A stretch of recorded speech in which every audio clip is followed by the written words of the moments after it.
Hello ছোট্ট বন্ধুরা, কি খবর তোমাদের? আশা করি সবাই ভালো আছো। আমরা যদি গেমে থাকা এই সিটি মোডে যাই তাহলে দেখব এই সিটি মোডটা আপডেট করা হয়েছে। ভালোভাবে যদি আমরা রাস্তার দিকে তাকাই তাহলে দেখব এনপিসি হাঁটতেছে এবং রাস্তা দিয়ে কার বাইক এগুলো চলাচল করতেছে। আমাদের গেমে থাকা এই সিটির মধ্যে কিন্তু আগে এগুলো ছিল না, তো এবারে নতুন আপডেটে এগুলো অ্যাড করা হয়েছে। যারা যারা গেমটাকে এখনও আপডেট দাও নাই তারা অবশ্যই গেমটাকে আগে আপডেট দিয়ে নাও। আর হ্যাঁ বন্ধুরা, তোমাদের গেমের মধ্যে যদি এই সিটি না থাকে তাহলে প্লে স্টোর থেকে এই অ্যাপসটি ডাউনলোড করে নিবা। অ্যাপসটির নাম হলো IBD 3D প্লাগিং। ওকে, তো আমরা যদি অ্যাপসটার মধ্যে প্রবেশ করি, এখান থেকে শুধু সিটি না আরও অনেক কিছু অ্যাড করতে পারবা গেমের মধ্যে। যেমন এখান থেকে বিভিন্ন অ্যানিমেল অ্যাড করতে পারবা গেমের মধ্যে, তারপর গেমের মধ্যে বিভিন্ন কার অ্যাড করতে পারবা। আবার এখান থেকে বিভিন্ন চ্যাট কোড সম্পর্কে জানতে পারবা কার এবং বাইকের। আবার এখান থেকে ক্যারেক্টারও অ্যাড করতে পারবা গেমের মধ্যে।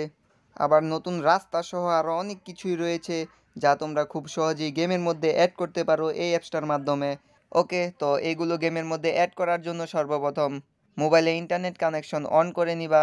তারপর এখান থেকে যে কোনো একটি সিলেক্ট করবা। এখান থেকে সিলেক্ট করার পর আমরা গেমের মধ্যে প্রবেশ করব।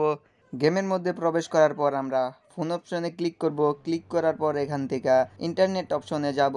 যাওয়ার পর এখানে পেস্ট অপশনে ক্লিক করব। ক্লিক করার পর দেখব এখানে ফাইল লোড হচ্ছে। ফাইল লোড সম্পূর্ণ হওয়ার পর আমরা গেম থেকে লিভ নিব। লিভ নেওয়ার পর আমরা গেমটাকে ওপেন করব। ওপেন করার পর দেখব যা আমরা সিলেক্ট করছি তা গেমে অ্যাড হয়ে গেছে। ওকে বন্ধুরা, তো এভাবেই আমরা গেমের মধ্যে অনেক কিছু অ্যাড করতে পারবো ওই অ্যাপসটার মাধ্যমে। তো তোমাদেরকে এবার আরও একটি নতুন আপডেট সম্পর্কে জানাবো। আপডেটটি হলো, আমরা যদি এলিয়েন মোডে যাই, যাওয়ার পর আমরা যদি গান অপশনে ক্লিক করি, তারপর দেখব এখানে সব কয়টা গান দিয়ে দিয়েছে। আগে এই এলিয়েন মোডে সব কয়টা গান প্রথমে সরাসরি আসতো না, কিছুক্ষণ খেলার পর ধীরে ধীরে গানগুলো আসতো। তো এবারের আপডেটের পর দেখা যায় সব কয়টা গান প্রথমেই আসতেছে। ওকে বন্ধুরা, তো আজ এই পর্যন্তই। তোমাদের কাছে এই আপডেটগুলো কীরকম লেগেছে অবশ্যই কমেন্টে জানাও। আর হ্যাঁ, চ্যানেলে যারা যারা নতুন অবশ্যই চ্যানেলটা সাবস্ক্রাইব করে যাও।